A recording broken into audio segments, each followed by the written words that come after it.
Greetings, sisters and brothers, friends, compatriots. Welcome to African History Club, episode number 14. I'm your host, Milton Alimadi.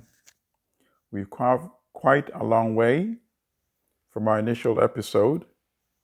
I hope over this past many weeks, I've been able to shed a more wholesome picture of the African continent and its people. Ultimately, we wanted to answer the question, why is a continent so wealthy in resource endowment also home to some of the world's most impoverished people? And of course, the straightforward answer is neocolonialism. And now that we have a better picture of Africa's history, I think it will now make it easier to explain how neocolonialism has functioned on the continent since the end of formal colonialism, beginning primarily in the 1960s in most African countries. Today, we will focus on the Congo, the Democratic Republic of the Congo. Also, it's sometimes referred to as Congo-Kinshasa in the past, the former Belgian Congo, as opposed to Congo-Brazzaville, which was the French colony in Africa. Congo encapsulates and truly manifests the total imposition of the neocolonial state in Africa, where the Cold War rivalries between the United States and the Soviet Union also played out in the 1960s. So Congo provides an excellent yet tragic case study. Congo, of course, had one of the most horrific histories of European colonization in Africa. Initially, under the private control of Leopold II of the Belgians, Congo was decimated, losing an estimated 10 million people who were annihilated because of their inability to meet the quotas of production for rubber and for tusk, for ivory, that were imposed by Leopold's regime. So horrific and horrendous that the Belgian state actually took control of the Congo away from Leopold, who amassed $20 million.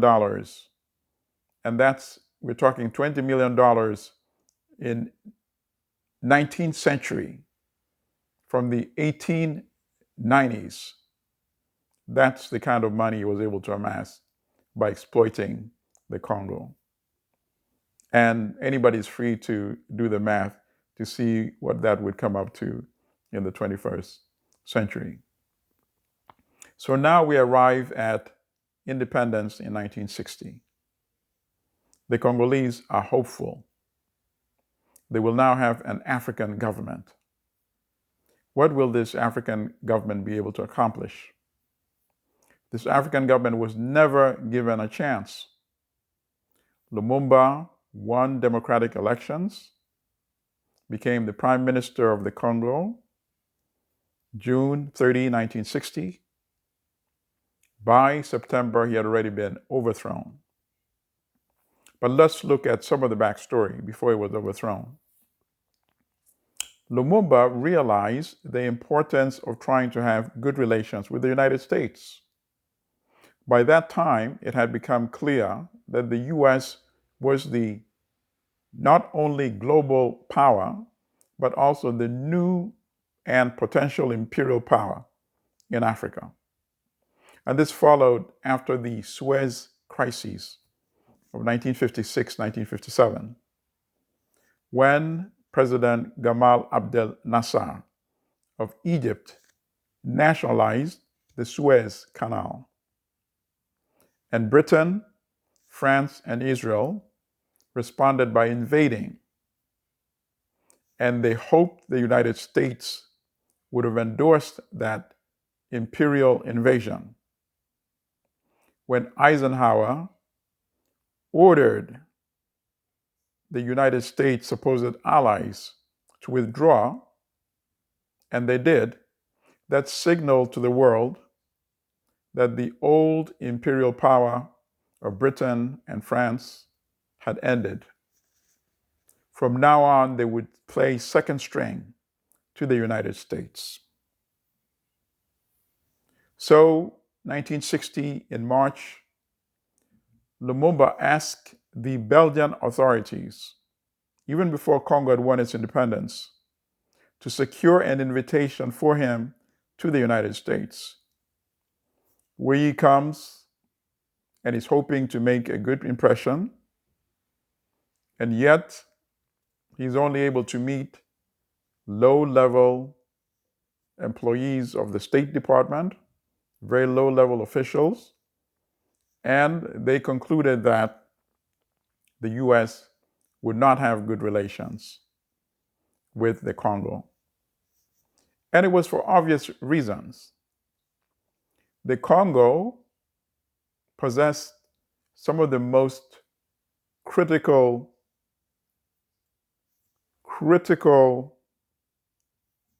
resources. In fact, the uranium that was used to produce the nuclear bombs dropped on Japan came from the Congo during the colonial period, of course. So the US had already made a decision that Lumumba was to be eliminated. The US also knew that Lumumba was close to Kwame Nkrumah. And Kwame Nkrumah, by that time, the US had also made the decision that sooner or later he would have to go. A Pan-African nationalist who's preaching African unity. That's what Nkrumah was doing. Preaching the use of Africa's resources to industrialize Africa so that Africa becomes economically independent from the West. Because Nkrumah had realized that the formal political independence was just merely opening the door. It turned out to have been the easiest part of decolonization.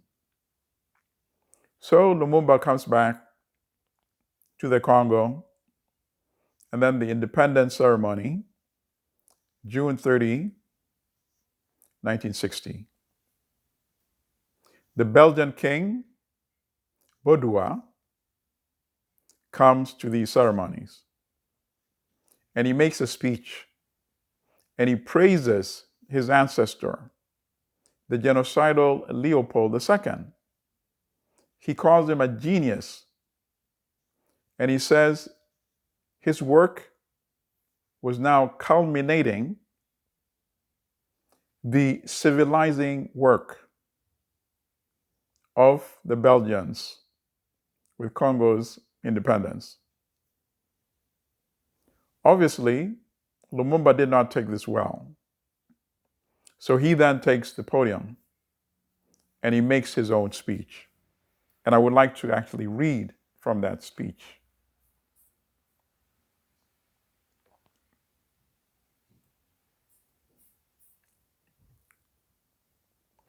Men and women of the Congo, victorious independence fighters, I salute you in the name of the Congolese government.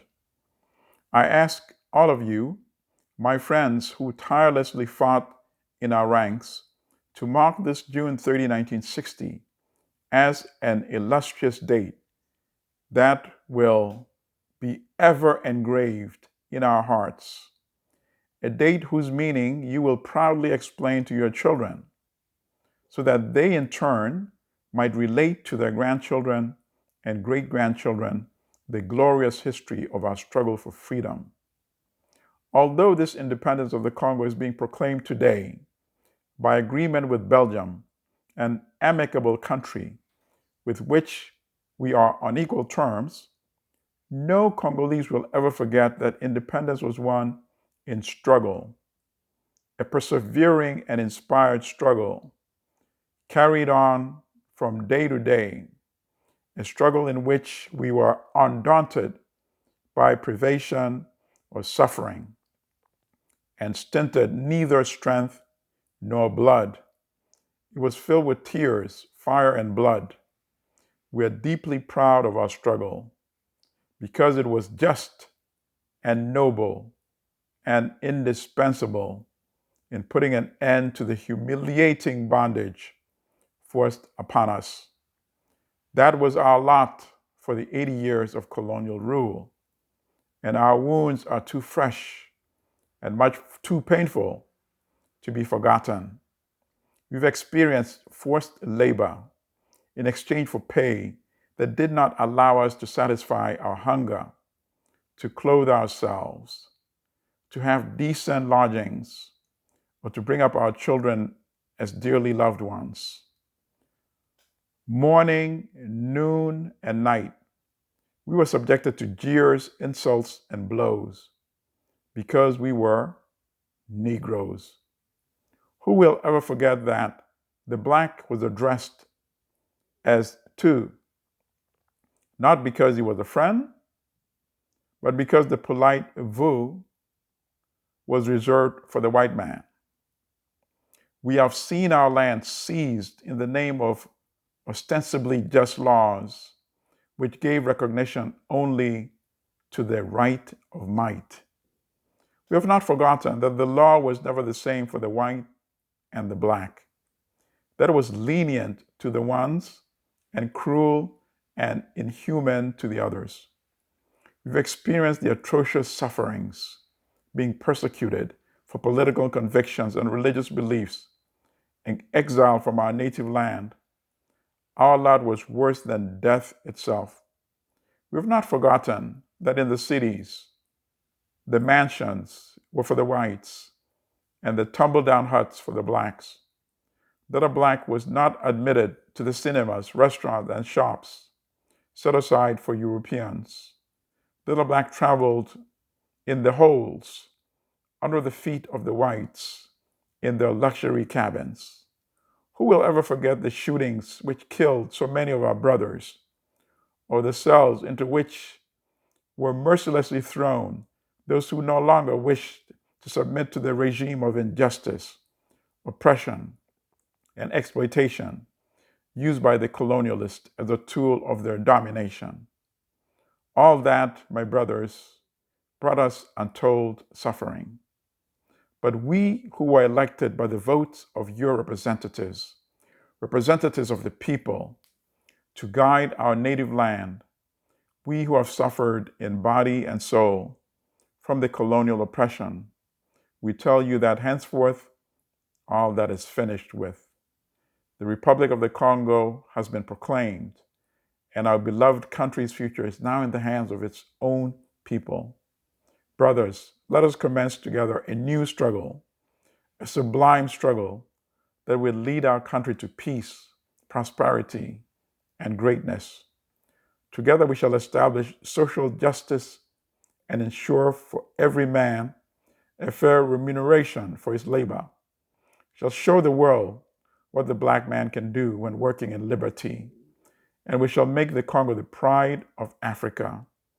We shall see to it that the lands of our native country truly benefit its children. We shall revise all the old laws and make them into new laws that will be just and noble. We shall stop the persecution of free thought. We shall see to it that all citizens enjoy to the fullest extent the basic freedoms provided for by the Declaration of Human Rights. We shall eradicate all discrimination, whatever its origin, and we shall ensure for everyone a station in life befitting his human dignity and worthy of his labor and his loyalty to the country. We shall institute in the country a peace resting not on guns and bayonets, but on concord and goodwill. And in all this, my dear compatriots, We can rely not only on our own enormous forces and immense wealth, but also on the assistance of the numerous foreign states, whose cooperation we shall accept when it is not aimed at imposing upon us an alien policy, but is given in a spirit of friendship. Even Belgium, which has finally learned the lesson of history and need no longer try to oppose our independence, is prepared to give us its aid and friendship. For that end, an agreement has just been signed between our two equal and independent countries. I'm sure that this cooperation will benefit both countries. For our part, we shall, while remaining vigilant, try to observe the engagements we have freely made. Thus, both in the internal and the external spheres, the new Congo being created by my government will be rich, free, and prosperous. But to attain our goal without delay, I ask all of you, legislators and citizens of the Congo, to give us all the help you can. I ask you all to sink your tribal quarrels. They weaken us and may cause us to be despised abroad. I ask you all not to shrink from any sacrifice for the sake of ensuring the success of our grand undertaking. Finally, I ask you unconditionally to respect the life and property of fellow citizens and foreigners who have settled in our country. If the conduct of these foreigners leaves much to be desired, our justice will promptly expel them from the territory of the Republic. If, on the contrary, their conduct is good, they must be left in peace, for they too are working for our country's prosperity. The Congo's independence is a decisive step toward the liberation of the whole African continent. Our government, a government of national and popular unity, will serve its country. I call on all Congolese citizens, men, women, and children, to set themselves resolutely to the task of creating a national economy and ensuring our economic independence. Eternal glory to the fighters for national liberation. Long live independence and African unity. Long live the independent and sovereign Congo. For this speech, Lumumba supposedly signed his death warrant. A speech which is truth to power, not even abusive toward the Belgians who had oppressed the country for so long. And yet, Baudouin and the Belgians saw this as an affront and made the decision that Lumumba was to be eliminated. A parliamentary investigation in Belgium in 2001, decades later, confirmed that the king had actually been informed of the plans to kill Lumumba, and he did and said nothing. Lumumba was overthrown by Mobutu, who became a reliable client and puppet of the West in Congo for 37 years.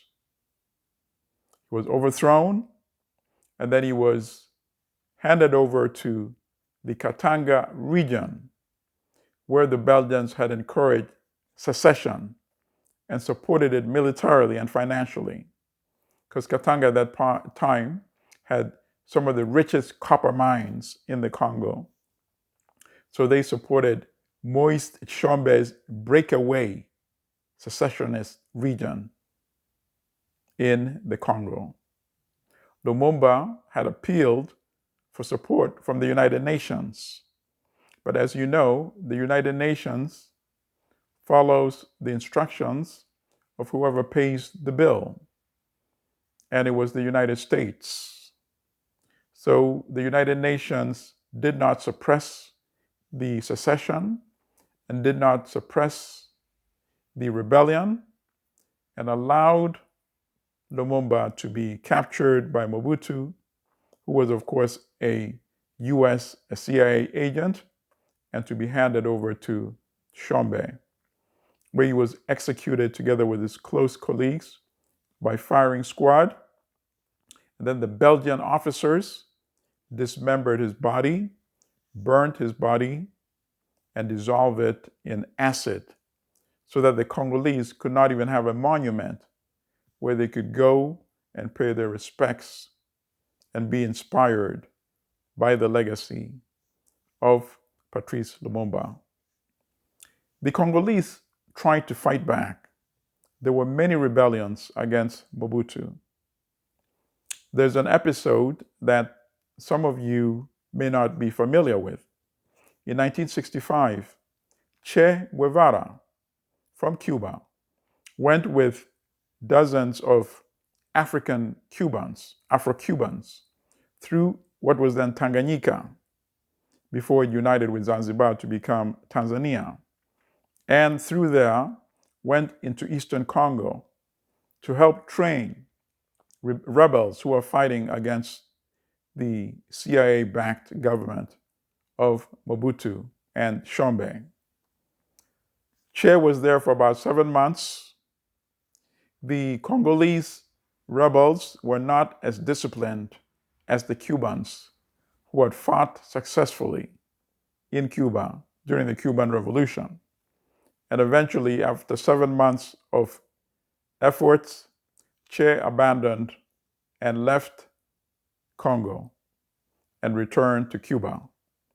And then from there, of course, he went to Bolivia, where his ill-fated end occurred when the CIA-backed government in that country ultimately captured him and executed him.